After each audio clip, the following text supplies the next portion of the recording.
રાજ્યમાં કાયદો અને વ્યવસ્થાની કથળતી સ્થિતિ જોવા માટે તમારે ગોંડલની થતી ઘટનાઓ પર નજર કરવી પડે અને કાયદો કેવી રીતે કામ કરે છે તેના માટે તમારે પોરબંદરમાં થતી પોલીસ કાર્યવાહી પર નજર કરવી પડે।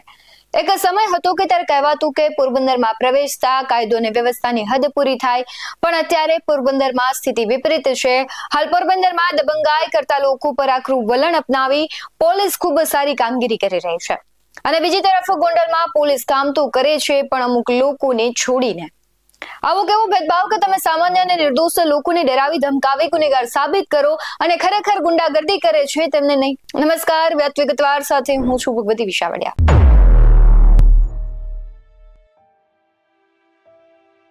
ગુજરાતમાં કાયદા અને વ્યવસ્થા વિશે વિગતે વાત કરવી છે। લોકશાહીમાં કાયદો સર્વે સમાન હોય છે, પણ ગોંડલમાં બનતી ઘટનાઓમાં એવું નથી। ત્યાં ખુલ્લેઆમ ભેદભાવ થઈ રહ્યો હોવાના આક્ષેપો લાગી રહ્યા છે। એક બાજુ અમિત ખૂંટ આત્મહત્યા કેસ, રાજકુમાર જાટનું શંકાસ્પદ મોત અને બીજી જ બાજુ બન્ની ગજેરા, પિયુષ રાદડિયાની ધરપકડ, નિખિલ ડોંગાને વચ્ચે લાવવાનો પ્રયાસ। આ બધું તમે જુઓ તો તમને સમજાઈ જાય કે પોલીસ કઈ દિશા તરફ જઈ રહી છે। પોલીસ અને કાયદો હંમેશા નિષ્પક્ષ હોવો જોઈએ, પણ અહીંયા તો પોલીસ રાજાશાહી અને સત્તાના શોખીન લોકોના ઇશારે ચાલતી હોય તેવું લોકમુખે ચર્ચાઈ રહ્યું છે। પોલીસ કાર્યવાહી કરે છે, લોકેશનના આધારે આરોપીને પકડે છે, તો અમિત ખૂંટ આત્મહત્યા કેસના આરોપીને ધરપકડ કેમ નથી કરતી? રાજકુમાર જાટ કેસમાં શંકાસ્પદ વ્યક્તિઓની ધરપકડ કેમ નથી થતી? શું પોલીસના આ બધાના લોકેશન નથી મળતા? પોલીસ કાર્યવાહી પર ચોક્કસ સવાલ ઉઠે જ્યારે પોલીસના સામાન્ય લોકો વિરુદ્ધ પુરાવા મળે પણ આંખ સામે પુરાવા હોય તેમ છતાં કોઈ કાર્યવાહી બાહુબલીઓ પર ન થાય। ગોંડલની સ્થિતિને લઈને ગૃહમંત્રી સમક્ષ રજૂઆત કરવા પહોંચેલા અલ્પેશ કથિરિયા શું કહી રહ્યા છે તેના પર નજર કરીએ। છેલ્લા 3-4 દિવસમાં ગોંડલમાં અલગ અલગ જે ગુનાઓ દાખલ થયા એમાં જે પણ મુખ્ય વ્યક્તિ છે એની ધરપકડ કરે એમાં અમને કોઈ વાંધો નથી, પણ જે વ્યક્તિને કંઈ લેવા દેવા નથી, માત્ર અમારી સાથે સમર્થનમાં હોય, ત્યાં સાથે આવ્યા હોય, ગોંડલ દર્શન યાત્રામાં એવા વ્યક્તિઓને કોઈના કહેવાથી એના નામ વધુ તપાસના ભાગરૂપે ખોલી અને ખોટી રીતે મદદગારીમાં ગુનામાં સંડોવણી થઈ રહી છે। આ સખત બાબતની જે વાંધાઓ અમને છે, પોલીસની જે કામગીરી છે, પોલીસ જે એસોલ્ટ કરી રહી છે, આવા વ્યક્તિઓને શારીરિક, માનસિક રીતે, આર્થિક રીતે, ધંધાકીય રીતે તોડવાનું જે પોલીસ કામગીરી કરી રહી છે એની વિગતવાર રિપોર્ટ સાથેની વાત અમે ગૃહ રાજ્યમંત્રીશ્રીને કરી છે અને આ બાબતે અમને સંપૂર્ણપણે આશા છે કે આવનારા દિવસોમાં ખાખીની આડમાં, વર્દીની આડમાં જે વ્યક્તિઓએ આવા કૃત્ય કર્યા છે એ તમામ લોકોને એનું ફળ ભોગવવું પડશે। ગોંડલમાં સુરતથી પાટીદારો શક્તિ પ્રદર્શન કરવા માટે આવ્યા હતા અને ત્યારે તેમના પર પથ્થરમારો થાય છે, ત્યારે પણ પોલીસ મૂક પ્રેક્ષક બની હતી। ત્યારબાદ અલ્પેશ કથિરિયા અને જીગીશા પટેલ છે પોલીસ પર પ્રશ્ન કરે છે અને બન્ની ગજેરાને પૈસા આપવા મામલે પિયુષ રાદડિયાની ધરપકડ થાય છે અને બાદમાં જ તેની તબિયત લથડતા તેને સારવાર અર્થે મધુરમ હોસ્પિટલમાં ખસેડવામાં આવે છે। ત્યારે આજે જીગીશા પટેલ હોસ્પિટલમાં દાખલ થયેલા પિયુષ રાદડિયાને મળવા ગયા ત્યારે તેમણે શું કહ્યું તેના પર નજર કરીએ। જે રીતે એને ટોર્ચર કરવામાં આવી રહ્યું છે, માનસિક રીતે ખૂબ જ ગંભીર હાલતમાં છે અને શારીરિક રીતે પણ ખૂબ જ ગંભીર હાલતમાં છે।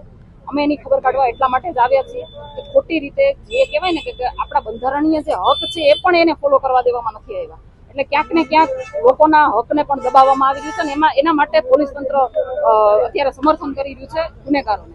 આજે મારે તમને એ જ કહેવું છે કે પોલીસ તંત્રને આમાં બધે ષડયંત્રો કરવામાં મજા આવે છે, પણ મને એ કહેવું છે કે જ્યારે રાજુભાઈ સોલંકી જુનાગઢથી જ્યારે એના દીકરા ઉપર અત્યાચાર થયો ત્યારે ગોંડલની અંદર આવીને જયરાજની સામે અવાજ ઊંચો કરે છે તો તરત જ થોડાક ટાઈમની અંદર એની ઉપર ગુસ્સી ટોક લાગી જાય છે। જેવી રીતે કહેવાય ને કે નિખિલભાઈ ડોંગા એની ઉપર એની સામે બંધ પોકારે છે, એના થોડાક સમયની અંદર જ એની ઉપર ગુસ્સી ટોક લાગી જાય છે। દિનેશભાઈ પાતર એની આ લુખા તત્વોની સામે લડવા ઉભા થાય છે તો એના જેલ યોગ ચાલુ થઈ જાય છે। એવી જ રીતે પિયુષભાઈ રાદડિયાના પણ એના ગામમાં રહીને એનો સામનો કરે છે, એ અન્યાયનો સામનો કરે છે અને અમારું સમર્થન કરવા આવે છે ત્યારે એની ઉપર પણ જેલ યોગ ચાલુ થઈ જાય છે અને એની હાલત એવી છે કે એ અત્યારે હોસ્પિટલના ખાટલે પડ્યા છે, બરાબર। તો એમાં પોલીસને ક્યાંય ષડયંત્ર નથી લાગતું। શું કામ? કારણ કે પોલીસ પોતે ષડયંત્રમાં સામેલ થઈ રહી છે અને ચોક્કસપણે લાગી રહ્યું છે, કારણ કે જે રીતે એમના બંધારણીય હક છીનવી લેવામાં આવ્યા છે, નથી એને નોટિસ આપવામાં આવી, જ્યારે એની ખરાબ કન્ડિશન હતી ત્યારે નથી એને હોસ્પિટલમાં લઈ જવામાં આવ્યા, નથી એને પરિવાર સાથે વાતચીત કરવા દેવામાં આવ્યા અને પૂછપરછના બાને જ્યારે પોલીસ તંત્ર એને બોલાવે છે તરત ને તરત ત્યાં એને બેસાડી દે છે। મારે એ કહેવું છે કે આટલી બધી ઘટનાઓ આટલા બધા ટાઈમથી ચાલતી આવતી હોય તો એક જ દિવસે 4 FIR કેવી રીતે થાય? આ બધી એક મોનોપોલી છે કે જે પહેલેથી ચાલતી આવે છે કે આની સામે કોઈ પણ ઊભું થાય, જયરાજ કે ગોંડલ ગણેશની સામે કોઈ પણ ઊભું થાય એને ખોટા કેસમાં ફસાવી એક મોડેસ ઓપરેન્ડી ચલાવવામાં આવી રહી છે। અને એ પ્રમાણે પોલીસ તંત્ર પણ એની કામગીરી કરી રહી છે. અમિત ખૂંટ આત્મહત્યા મામલે મારું એટલું જ કેવું છે કે અમિતભાઈ ખૂંટ 2 દિવસ ક્યાં હતા? એ ફરાર હતા. જ્યારે એની ઉપર રેપનો કેસ થયો ત્યારે એ ફરાર હતા. એ ફરાર હતા ત્યારે 2 દિવસ કોની સાથે હતા, એને કોની સાથે વાતચીત કરી છે, કોને મળ્યા છે. અને બીજું મારે એ પણ કેવું છે કે મને એ શંકાસ્પદ લાગે છે કે જે અમિતભાઈ ખૂંટ રીબડાની અંદરથી ભાગતા ફરતા હતા, જે પોલીસ તંત્રથી ભાગતા ફરતા હતા, જે ગામની અંદર પોલીસ તંત્ર એને ગોતતું હતું, એ જ ગામની અંદર આવીને કોઈ આત્મહત્યા કરે, એને પકડાઈ જવાની બીક ના હોય તો આ એક શંકાસ્પદ કેસ લાગી રહ્યો છે. એટલે આમાં પરિવારને સીબીઆઈ ની માંગણી કરવી જોઈએ અને એ પરિવાર સાથે અમે તનમન ધનથી ઉભા છીએ. તમારે કોઈ પણ જાતની અમે પહેલેથી કીધું છે કે અમે એમની સાથે ઉભા છીએ અને મારે હજી રાજકોટની અંદર કાલની તારીખનું અહીંયા કામ છે એ બતાવીને પછી હું અહીંયાથી આગળ જઈશ. અમિત ખૂંટ માટે અમે વારે ન્યાયની માંગણી કરી છે અને ન્યાયની માંગણી એ રીતે કરી છે કે ભાઈ રાજકુમાર જાટના કેસની અંદર રાજકુમારનું મૃત્યુ થઈ ગયું છતાં પણ રાજકુમાર જાટની લાશના લોકેશન બતાવતા પોલીસ પિતાને ગુમરાહ કરતા હતા. પરંતુ અમિત ખૂંટવાળા કેસમાં જે આરોપીના નામ આવ્યા છે એ આરોપીઓ મીડિયાની સામે આવીને બાઇટ આપે છે, નિવેદનબાજીઓ કરે છે, છતાં પણ એનું લોકેશન એને મળતું નથી. એટલે મને નથી લાગતું કે આ બે એકબીજાના દુશ્મન હોય. આ બે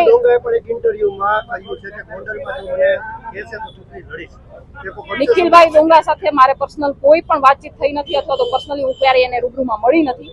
પણ નિખિલભાઈ ડોંગાનો ઇન્ટરવ્યુ પછી મને અને પિયુષભાઈની હાલત જોયા પછી મને ખબર પડે છે કે કઈ રીતે સામાન્ય લોકોને જ્યારે એની સામે અવાજ ઉપાડવામાં આવે ને ત્યારે કઈ રીતે સામાન્ય લોકોને હેરાન પરેશાન કરવામાં આવે અને ખોટા કેસ કરવામાં આવે. અને પિયુષભાઈ રાદડિયાને અત્યારે એવી પણ ધમકી આપવામાં આવી છે કે તારી ઉપર અલગ જગ્યાએથી કેસ કરી પોલીસ તંત્ર દ્વારા ધમકીઓ આપવામાં આવી છે કે પાસા અને ગુસ્સી ટ્રક જેવા કેસ કરીને તને ભરાવી દેવાનો છે, તને અહીંથી છોડવાનો નથી. પિયુષ રાદડિયાનો રોલ એ પણ આવ્યો છે કે પૈસા આપતો તો બનીને માટે એની ઉપર પુરાવા જાહેર કરો. કોઈ પણ નિવેદન તો કોઈ પણ આપી શકે, પુરાવા જાહેર કરો.